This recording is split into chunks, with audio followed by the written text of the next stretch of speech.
Hello, friends. Thank you once again for joining me for day 9 of our Grace campaign. Wow, what a journey. It's been an interesting one. Even though I've been the one sharing, I've also been greatly blessed myself. And the feedback I've been getting has been so amazing. People are beginning to read the book and they are getting blessed, and the feedback they are sending to me has just wowed me. So for everyone that have sent me a feedback, thank you so much. I really appreciate it.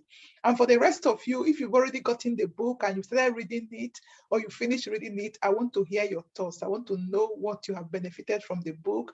I want to know the ways the book have helped you. So this is your first day of joining us, today is day 9 of my Grace campaign. And the Grace campaign is based on my latest book, Mama Grace. This is a copy of the book. This book was released a few weeks ago in the United Kingdom. And I believe people around the world are already reading the book. Some people in America have sent me their feedback, or some of them have even sent me a photo of the book that they ordered. So thank you so much for everyone that is keen into the book already. Mama Grace talks about understanding and living out the grace of God. Understanding and living out the grace of God.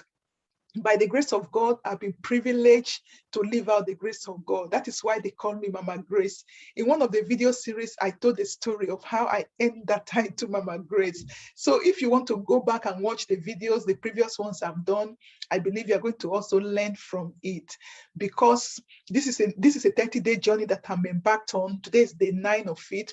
So for the last 9 days, I've been doing a daily video talking about the grace of God, because the purpose of this campaign is to make us to understand more the grace of God, is to enhance our knowledge of the grace of God, because the knowledge that many of us have is very limited. So I want you to improve your knowledge of grace so that you can see grace increase in your life. And that is the area that we are still going to be talking about today, growing in the grace of God. Growing in the grace of God. I started that yesterday, and I was making us to understand that one of the things that the birth of my daughter Grace did to me was that it helped me to realize that one can grow in grace, because through her birth, through taking care of her, I have greatly grown in grace. And I want to challenge you that you also can grow in grace. It doesn't matter your situation. It doesn't matter the circumstances that you are in. If you decide to put your place, if you decide to place yourself in that place that grace is released, and you decide to adopt the disposition that attracts grace, you will begin to grow in the grace of God. And one of the dispositions that attracts grace that I want to talk about today is humility. Humility is a disposition that attracts the grace of God into our life. In James chapter 4, verse 6, the Bible says there in the New Living Translation, he said he gives grace generously. That is talking about God. God gives his grace generously to us. Remember, it's a gift. We don't earn it, but yet there's a kind of disposition that when we put it up, it attracts more of it into our life. So God gives grace generously. And as the scriptures say, he opposes the proud, but he gives grace to the humble.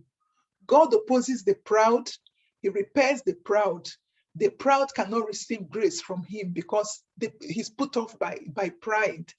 But on the other hand, he's attracted to grace. And he says that he opposes the proud, but he gives grace to the humble. So when you adopt that disposition of humility, you begin to attract the grace of God into your life. One of the things that C.S. Lewis, who is a British writer and a theologian, said is that humility is not thinking less of yourself, but it is thinking of yourself less. I took time to expound that statement in the book. Humility is not thinking less of yourself, but it is thinking of yourself less. What does that mean? Read the book and get more understanding of that statement made by C.S. Lewis. So you find that pride is an overestimation of yourself. So on the other hand, humility is having the right estimation of yourself. In the Bible says that by the grace of God given to me, I say to every one of you, don't think of yourself more highly than you ought to think. So each time you begin to think that I'm better than this person, or there's no one like me, every other person is below me, that is pride. You begin to overestimate yourself. You begin to look down on others. And that kind of attitude, that kind of disposition repairs grace from our life. But on the other hand, when you begin to have the right estimation of yourself, then you find that you begin to attract the grace of God into your life. So remember that humility attracts grace. And if you want to grow in grace, if you want more of the grace of God in your life, adopt the attitude of humility. Put up the disposition of humility. And then you begin to find grace increasing in your life. And another way that we can be humble again is when we continue to empty ourselves constantly in the presence of God. There's a quote by Bogdan Kikpo that says, if we're not emptying ourselves consistently, we'll be full of ourselves constantly. If you're not emptying yourself consistently, you'll be full of yourself constantly. So the way that we can be humble is when we continue to empty ourselves before God constantly, so that we will not be full of ourselves consistently or constantly. I think I'm mixing it up now. Yeah, if we're not emptying ourselves consistently, we'll be full of ourselves constantly. So when you begin to empty yourself consistently in the presence of God, then you find that you can avoid being full of yourself constantly. So I want you to adopt the attitude of humility. Adopt the disposition of humility so that you can see grace increase in your life. So, like I said, all I'm doing is just giving you bits and pieces from the book. I can't tell you everything that is in this book. This book is loaded. I believe it's going to enhance your knowledge of grace, and it's also going to help you to begin to experience more of the grace of God in your life. The book is available on Amazon, amazon.co.uk, amazon.com, or any Amazon website that is operational in your country.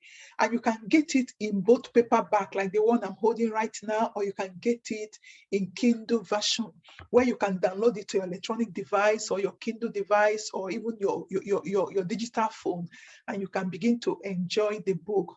And if you live in Africa, we also have it on okadabooks.com. Get Okada Books app on your phone or download it on the web so that you can also begin to enjoy it. I believe this book will be a great blessing to you. So don't rob yourself of the grace of God. Why struggle? Why suffer when grace is available? So thank you once again for joining me today for day 9 of our grace campaign. And I'll see you again tomorrow. So until then, just continue to enjoy the grace of God.